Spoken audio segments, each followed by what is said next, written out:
Good morning students, welcome to the class of mathematics with me Anisha. पिछली class में हमने देखा था कुछ बेसिक कंसेप्ट्स प्रोबेबिलिटी के बारे में। प्रोबेबिलिटी होता क्या है, उसे अप्लाई कहाँ करते हैं, उसकी ज़रूरत क्या है, उसके यूजेस क्या हैं। इस क्लास में हम ये देखेंगे कि उन कंसेप्ट्स को यूज़ करके हम क्वेश्चन कैसे सॉल्व कर सकते हैं। बहुत ही आसान चैप्टर है, बहुत ईजिली आप इस चैप्टर से रिलेटेड सारे क्वेश्चंस में 100% मार्क्स स्कोर कर सकते हो। ऐसा कि हम देख रहे हैं कि बोर्ड एग्जाम्स बहुत नज़दीक हैं और सबको एक रिवीजन की ज़रूरत है। एक शॉर्ट रिकैप वो आप यहाँ से कर सकते हो। ठीक है, प्रोबेबिलिटी के बारे में मैंने ऑलरेडी बताया हुआ था कि इसके जो बेसिक फॉर्मूला हैं कि number of favourable outcomes by total number of outcomes, और इससे रिलेटेड कुछ टर्म्स के बारे में मैंने लास्ट वीडियो जो शेयर किया था उसमें मैंने बताया था। आप लिंक शेयर्ड है ऑलरेडी, आप पिछली वीडियो पे जाके उससे रिलेटेड बातें देख सकते हैं। जहाँ पे मैंने ड्रॉप किया था वो ये था कि कुछ मैंने बताए थे कि प्रोबेबिलिटी के रिगार्डिंग सर्टेन रूल्स क्या क्या होते हैं। पहला रूल ये होता है कि उसकी वैल्यू 0 से 1 के बीच में लाई करेगी, यानी ऑलवेज पॉजिटिव वैल्यू हमें मिलेगी, नो नेगेटिव वैल्यूज़। और वो वैल्यू भी हमेशा 1 से छोटी या 1 के इक्वल तक हो सकती है, उसके ऊपर नहीं जाएगी कभी भी। वी नेवर गेट प्रोबेबिलिटी की वैल्यू कभी भी 1.003 ऐसा कभी नहीं मिलेगा आपको। ठीक है, हमेशा 1 से नीचे आएगी। अगर उसकी वैल्यू 0 है एग्जैक्टली, यानी कि वो होने वाला नहीं है वो काम, वो प्रोबेबिलिटी, जिस भी इवेंट की हम प्रोबेबिलिटी निकाल रहे हैं वो बिल्कुल 0 है, नहीं हो पाएगा। जैसे कि मान लो सक्सेस रेट हम निकाल रहे हैं किसी भी चीज़ की, तो अगर वो 0 आ गई, that means you are definitely not going to succeed in that field, you have to choose some other field. Okay, अगर हम किसी भी चीज़ की प्रोबेबिलिटी 1 निकाल रहे हैं तो दैट मीन्स 100%। अगर आप मैथ्स की प्रोबेबिलिटी देख रहे हो कि आप कितना मार्क्स ले पाओगे, दैट इज़ 1, तो इसका मतलब क्या है कि आपका सक्सेस रेट 100% है, आप इसमें सक्सीड करोगे। तो that's how we can find out the probability of any event. Okay, इसके बाद हम जहाँ पे एंड किए थे वो था हमारा कॉम्प्लीमेंट्री इवेंट से रिलेटेड कि ई अगर कोई इवेंट है तो ई बार का मतलब होता है नॉट इवेंट। ठीक है, यहाँ पे जो ये ई बार का साइन आ रहा है, this is not event if this is an event. ठीक है, तो probability of an event and probability of not E, that उसका जो सम होता है that is always equal to 1। ठीक है, अब यहाँ पे ई और नॉट ई ये क्या हो गए, कॉम्प्लीमेंट्री इवेंट्स हो गए। ठीक है, कॉम्प्लीमेंट करते हैं ये एक दूसरे को। तो अगर हमें इन दोनों में से किसी एक की वैल्यू पता है तो दूसरा हम निकाल सकते हैं यूजिंग दिस फॉर्मूला। सिर्फ मैंने क्या किया है, ट्रांसपोज कर दिया एक वैल्यू को दूसरी तरफ और हम अननोन वैल्यू की वैल्यू फाइंड आउट कर सकते हैं। इसके ऊपर कुछ क्वेश्चंस देखते हैं हम कि क्वेश्चन हम फाइंड आउट कैसे करेंगे। जैसे यहाँ ऑलरेडी आप स्क्रीन पे देख सकते हो कि एक क्वेश्चन मैंने लिख रखा है कि राम और श्याम जैसे कोई दो बच्चे हैं, एक गेम खेल रहे हैं। वहाँ पे राम की उस गेम को जीतने की टेंडेंसी कितनी है, प्रोबेबिलिटी कितनी है, 0.62। हमें फाइंड आउट करनी है कि श्याम की प्रोबेबिलिटी कितनी होगी उस गेम को विन करने की। तो ये हम फाइंड आउट कैसे कर सकते हैं, बहुत आसानी से इसी फॉर्मूला के थ्रू। यहाँ पे देखो, सबसे पहले हमें क्या डिनोट करना होगा कि यहाँ पे राम और श्याम इवेंट्स हैं। ठीक है, एक गेम के इवेंट्स हैं। मान लेते हैं कि हम डिनोट कर देते हैं इसे, राम को R से डिनोट कर रहे हैं और श्याम को S से डिनोट कर रहे हैं। ठीक है, तो R एंड S क्या हो गए, इवेंट्स। किस बात के इवेंट्स हुए, ये इवेंट्स हुए कि Ram win the game and Shyam win the game. ठीक है, R क्या डिनोट कर रहा है, राम के जीतने की प्रोबेबिलिटी, राम के जीतने की, गेम को जीतने की, और श्याम के जीतने की, दोनों के इवेंट्स बता रहे हैं R एंड S। अब अगर हमें प्रोबेबिलिटी दी हुई है, राम की प्रोबेबिलिटी ऑलरेडी दी हुई थी क्वेश्चन में, P ऑफ R। वापस से क्वेश्चन पे जाते हैं। क्वेश्चन में ऑलरेडी मेंशन है कि probability of winning the game of Ram is 0.62। ठीक है, तो पी आर की वैल्यू ऑलरेडी मेंशन है, दैट इज 0.62। हमें क्या फाइंड करनी है, पी एस, ये हमें नहीं पता। अब हम क्या करेंगे, यहाँ पे ऑलरेडी दोनों कॉम्प्लीमेंट्री इवेंट्स हैं, क्योंकि एक ही गेम में दोनों को जीतने की टेंडेंसी को ही इवेंट से दिखाया गया है। तो यहाँ पे P R plus P S की वैल्यू क्या हो जाएगी, 1। तो पी एस की वैल्यू क्या हो जाएगी, 1 minus P R, that means 1 minus 0.62। जब सब्ट्रैक्ट करेंगे तो 0.38 इसका आंसर आएगा। तो इस तरीके से हम श्याम के गेम की जीतने की प्रोबेबिलिटी फाइंड आउट कर सकते हैं।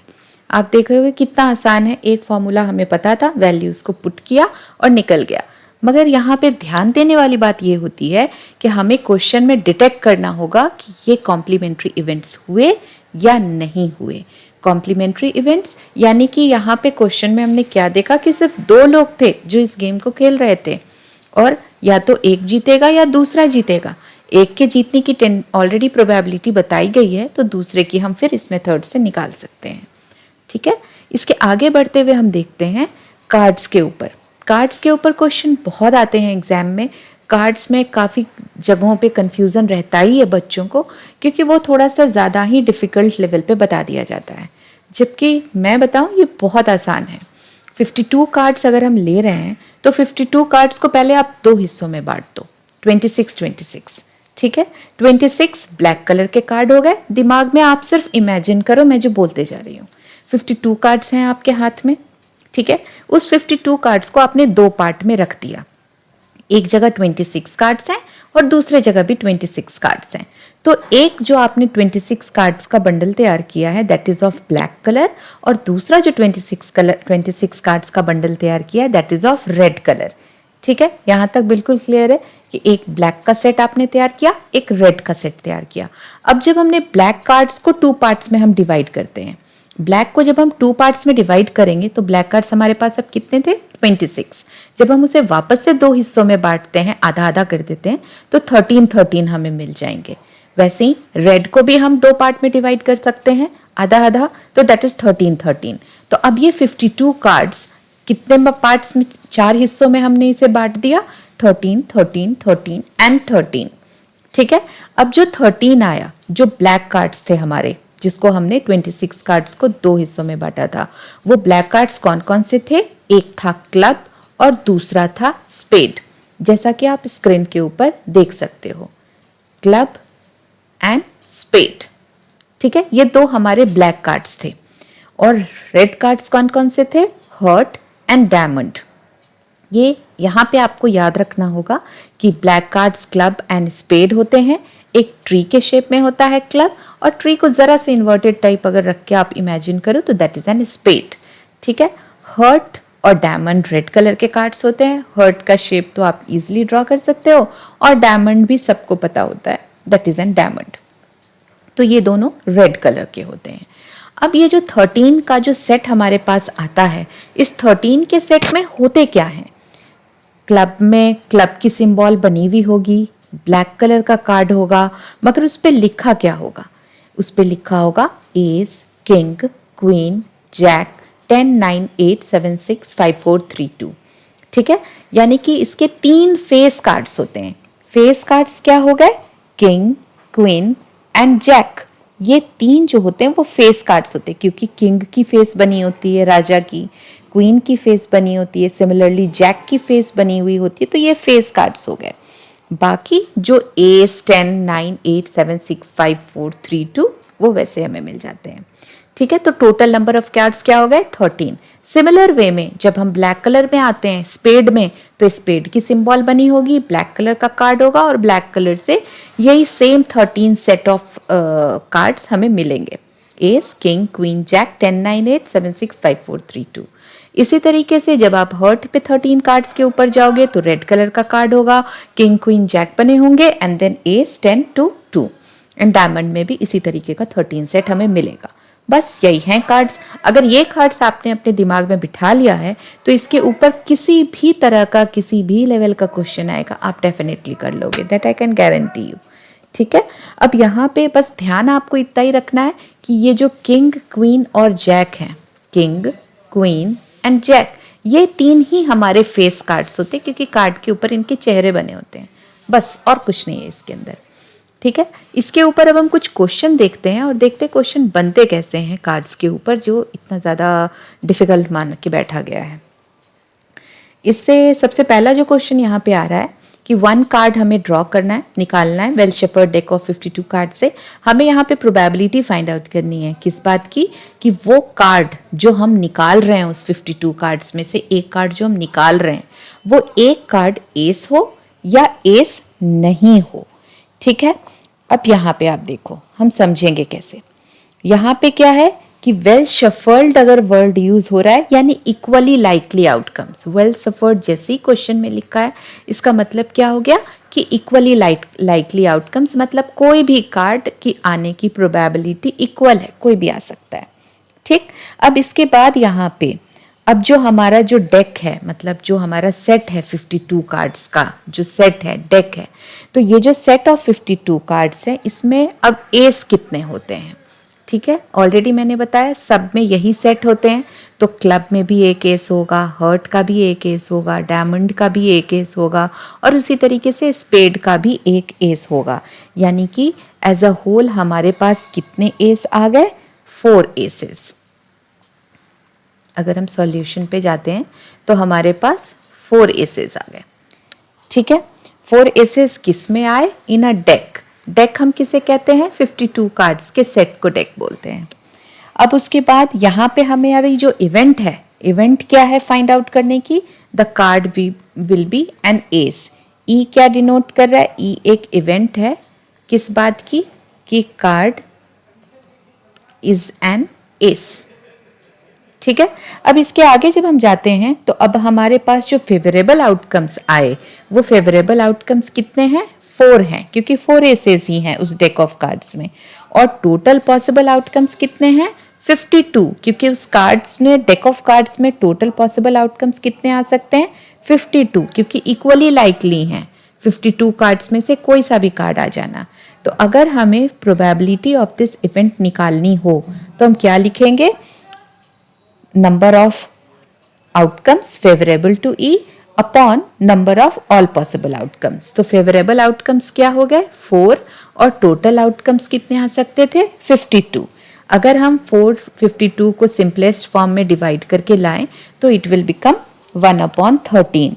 तो इस तरीके से हमें क्या मिल गया, एस आने की प्रोबेबिलिटी कितनी हो गई, 1/13। ठीक है। अब इसके आगे हमारा जो सेकेंड पार्ट है इस क्वेश्चन का, कि नॉट एन एस।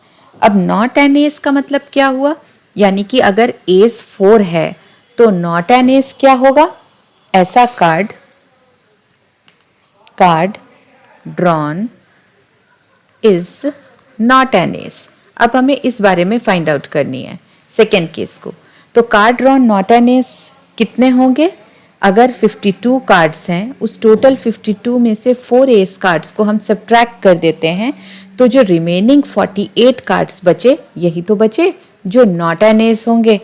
ठीक है, तो इस केस में फेवरेबल आउटकम्स क्या हो गए, 48, और टोटल आउटकम्स क्या हो गए, 52। अगर मैं इस इवेंट को ई डैश से दिखाती हूँ तो यहाँ पे फेवरेबल आउटकम्स 48 डिवाइडेड बाई, इससे बार को हटाना होगा because it will create confusion.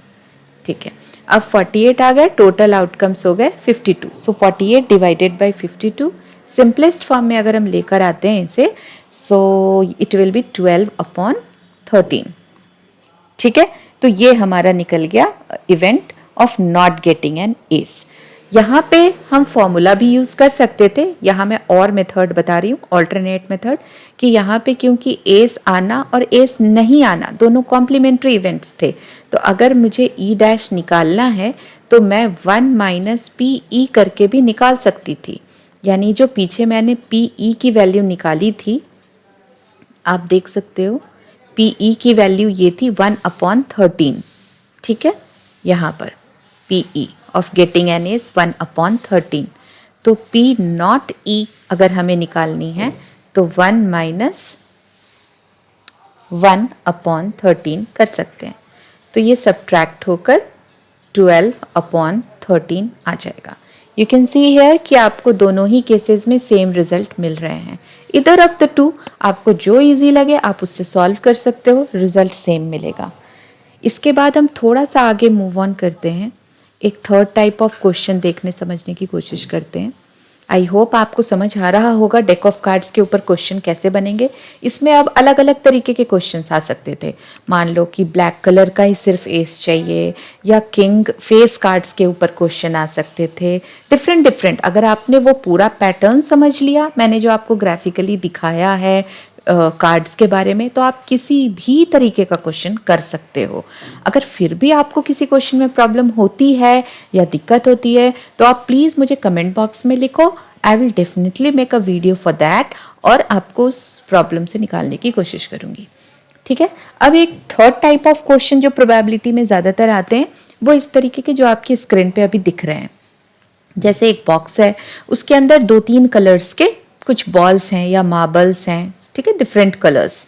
जैसे 3 यहाँ पे मेंशन है कि 3 ब्लू कलर के मार्बल हैं, 2 वाइट कलर के मार्बल्स हैं और 4 रेड कलर के मार्बल्स हैं। अब हमें इन सारे मार्बल में से कोई एक मार्बल को बाहर निकालना है।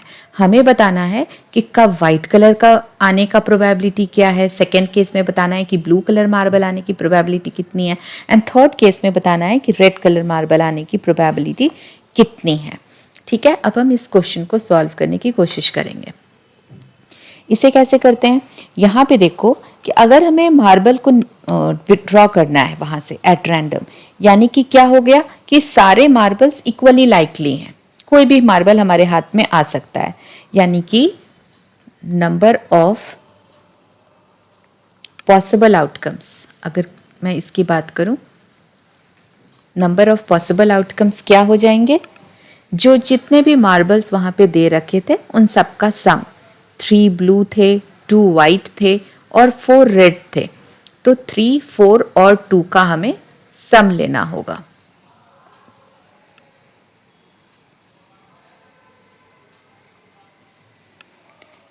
ठीक है। 3 ब्लू थे, 2 वाइट थे एंड 4 रेड थे, तो इन तीनों को मैंने ऐड कर दिया और रिजल्ट हमें मिल गया 9। ठीक। अब इसके बाद है कि अगर मान लो कि हमें वाइट लेने की प्रोबेबिलिटी निकालनी है, जनरली मैं फर्स्ट लेटर ही यूज़ करती हूँ टू डिनोट दैट इवेंट, ताकि कंफ्यूजन मेरे दिमाग में ना हो। आप भी इसे फॉलो कर सकते हो। तो यहाँ पे अगर हमें प्रोबेबिलिटी निकालनी है वाइट मार्बल लेने की, तो वाइट मार्बल थे कितने, क्वेश्चन में जाना होगा हमें। तो अब देखो यहाँ पे वाइट मार्बल 2 थे, ठीक है, तो 2 वाइट मार्बल थे, तो यहाँ पे फेवरेबल आउटकम क्या हो गए 2 और टोटल आउटकम्स क्या है 9, तो 2/9 होगा। अब ये और ज़्यादा सिंप्लीफाई तो हो नहीं सकता है, सिंपलेस्ट फॉर्म में है, तो ये ऐसे ही रह जाएगा। सेकेंड केस में अब हमें क्या निकालना था, ब्लू मार्बल आने की टेंडेंसी, प्रोबेबिलिटी। तो यहाँ पे ब्लू आप जाकर देखो तो 3 ब्लू थे, ठीक है, तो ब्लू मिलने की प्रोबेबिलिटी कितनी हो गई, 3 ब्लू मार्बल थे और टोटल आउटकम्स 9, 3/9। इसे हम और सिंप्लीफाई करके 1/3 लिख सकते हैं। अब इसी का थर्ड केस देखते हैं। थर्ड केस अब हमें क्या निकालना था, थर्ड केस निकालना था रेड आने की प्रोबेबिलिटी। रेड कितने थे, 4 थे, तो हमें प्रोबेबिलिटी में फेवरेबल आउटकम मिल जाएगा, probability of getting red marble, 4 थे रेड मार्बल और टोटल 9 थे। फेवरेबल आउटकम्स को हमें ऊपर लिखना है, टोटल को नीचे लिखना है। 4/9 सिंपलेस्ट फॉर्म में है और ज़्यादा सिंप्लीफाई होगा नहीं, तो ये ऐसे ही रह जाएगा।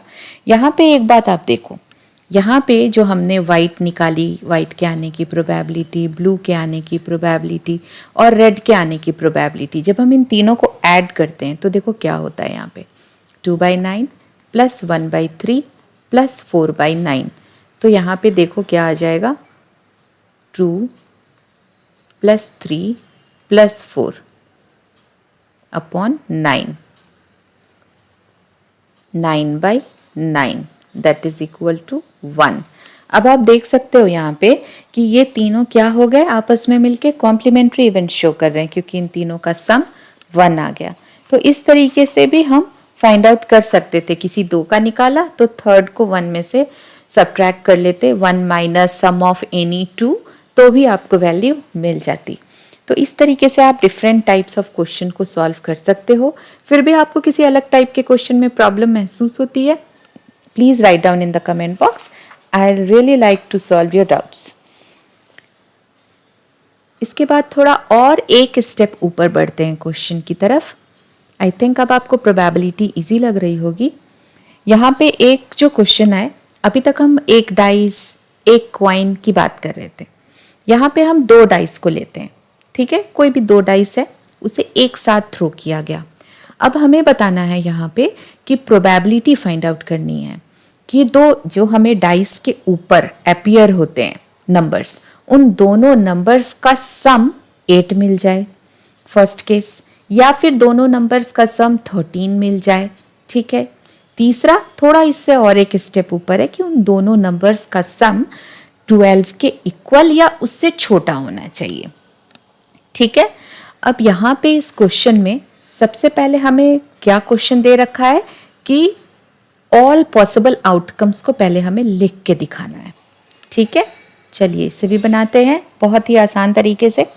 तो सबसे पहले मान लेते हैं कि जो दो डाइस हैं, डाइस पे नंबर्स कौन कौन से आते हैं, वही 1 2 3 4 5 6, सबने लूडो खेला हुआ होगा, सबको पता है।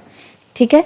तो अब जो दो डाइस हैं इनके सॉल्यूशंस को हम ऐसे नोट करते हैं। मान लेते हैं एक डाइस का नंबर यहाँ पे 1 2 3 4 5 एंड 6, ये पहले वाले डाइस का आ गया। दूसरा वाला डाइस जब हम ले रहे हैं,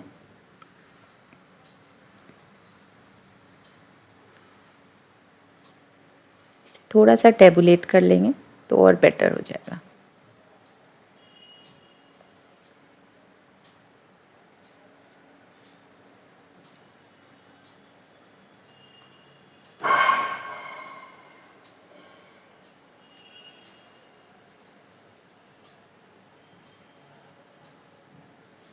ठीक है।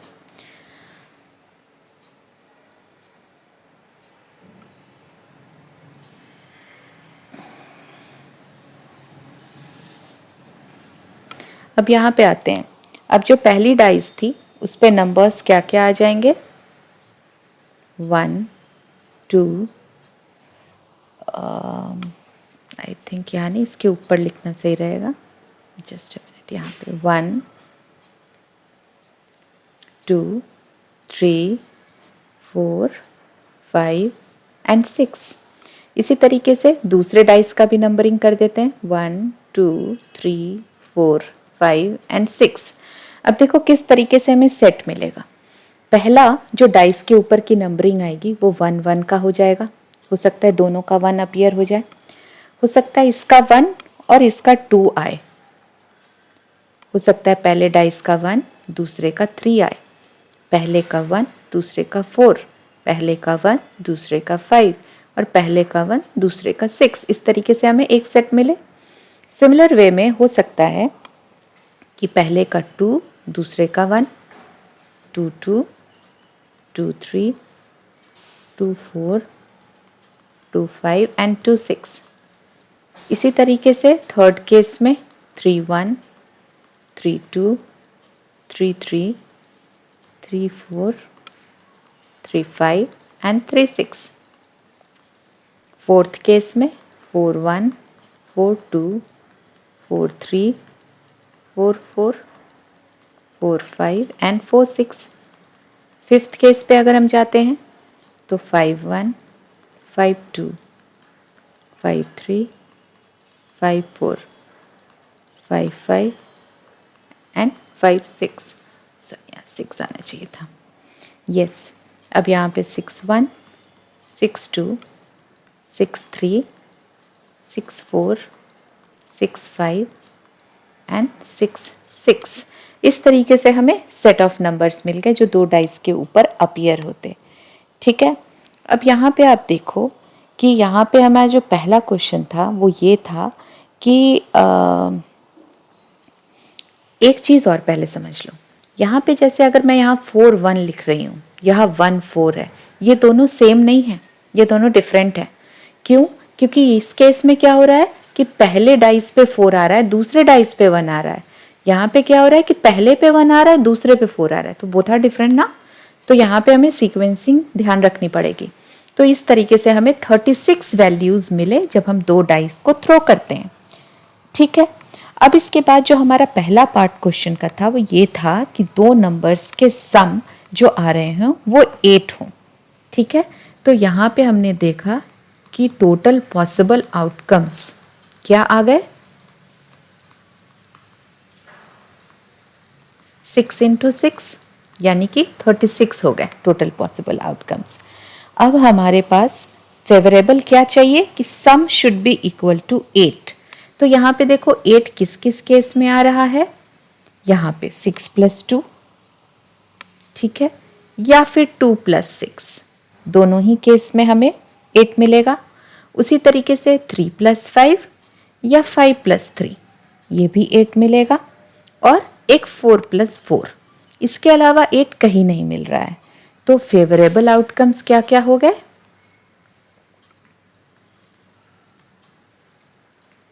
कौन कौन से आए यहाँ पे, 6 2 2 6, 3 5 5 3, क्योंकि इन्हीं दोनों के डिजिट्स का सम 8 आ रहा है और 4 4। तो फेवरेबल आउटकम्स कितने हुए, इसे काउंट करो, 1 2 3 4 एंड 5, और टोटल कितने हैं, 36 हैं। तो हमारा जो फर्स्ट इवेंट था sum should be equal to 8, उस फर्स्ट इवेंट का प्रोबेबिलिटी कितनी हो गई, that is equal to 5/36। Simplest form में है तो हम फर्दर और इसे सिंप्लीफाई नहीं करेंगे। सेकेंड केस हमारा था कि सम शुड बी इक्वल टू 13, वापस इसी टेबल पे जाएंगे, सम शुड बी इक्वल टू 13, ठीक। अब 13 में देखो जो सबसे बड़ी वैल्यू आ रही है वो ये आ रही है 6 6, ठीक है, ये सबसे बड़ी वैल्यू, दोनों में मैक्सिमम वैल्यू आ रहे हैं। ये सम क्या होगा 12, और हमें क्या चाहिए सम ऑन बोथ द डाइसेस जो अपीयर हो रहे हैं वो कितने हो 13। तो वो तो हो ही नहीं सकता, क्योंकि यहाँ पे जब हम दोनों डाइसेस के डिजिट्स को ऐड कर रहे हैं तो मैक्सिमम वैल्यू जो हमें मिल रही है दैट इज 12। तो क्वेश्चन के हिसाब से अगर हम जाएं तो सेकेंड केस जो हमारी प्रोबेबिलिटी ऑफ सेकेंड इवेंट अगर हम लेकर चले, लेट सपोज E2 से हम रिप्रेजेंट कर रहे हैं, तो फेवरेबल आउटकम क्या हो गया इसके, 0। ऐसा कोई है ही नहीं जिसका सम हमें 13 मिले, और टोटल आउटकम्स कितने थे 36। सो 0/36 इक्वल टू 0, तो इसका आंसर 0 आ जाएगा, that is an unsure event. अब इसके बाद जब हम थर्ड केस में आते हैं, थर्ड केस के लिए भी वापस इसी टेबल पे जाएंगे। थर्ड केस में क्वेश्चन था कि जो सम हो वो या तो 12 के इक्वल हो या 12 से छोटी होनी चाहिए वैल्यू, ठीक है। तो यहाँ पे देखो 12 जो मैक्सिमम वैल्यू जा रही है वो यहाँ पे जा रही है 6 और 6, ठीक है। ये वाला जो लास्ट केस है यहाँ पे सम 12 जा रहा है, बाकी सब का सम तुम ऐड करके अगर देखोगे तो 12 से छोटी ही आएगी, ठीक है। तो जो थर्ड केस हमारा था कि वैल्यू या तो 12 आए या 12 से छोटी आए, उस केस के लिए अगर हम डिनोट करते हैं इस इवेंट को E3 से, तो यहाँ पे सारे के सारे वैल्यूज का सम या तो 12 होगा या 12 से छोटा होगा, सारे वैल्यूज का। तो यहाँ पे टोटल फेवरेबल आउटकम्स भी 36 हो गए और पॉसिबल आउटकम्स भी 36 हो गए, तो दैट इज 1। तो थर्ड का आंसर 1 आ जाएगा। तो इस तरीके से हम different types of questions probability के ऊपर सॉल्व कर सकते हैं। आई होप कि आपको समझ में आ रहा होगा, और अगर किसी भी तरीके का डाउट है तो आप प्लीज़ कमेंट बॉक्स में लिखिए। अभी तक अगर आपने मेरे चैनल को सब्सक्राइब नहीं किया है then please do subscribe it and like it, and please write down the comments, how do you like it, what kind of changes you want, तो मैं उसे इनकलकेट करने की कोशिश करूँगी। अगर ये पैटर्न आप समझ गए हो तो मैं ये 100% कह सकती हूँ पूरे विश्वास के साथ कि आप प्रोबेबिलिटी में कोई गलती नहीं करोगे। बस इसे प्रेजेंटेबल बनाना, थोड़ा सा फॉर्मूला लिखकर फिर सॉल्यूशंस दिखाना, तो आपके मार्क्स कहीं नहीं कटेंगे। Thank you for watching, keep watching, thank you so much.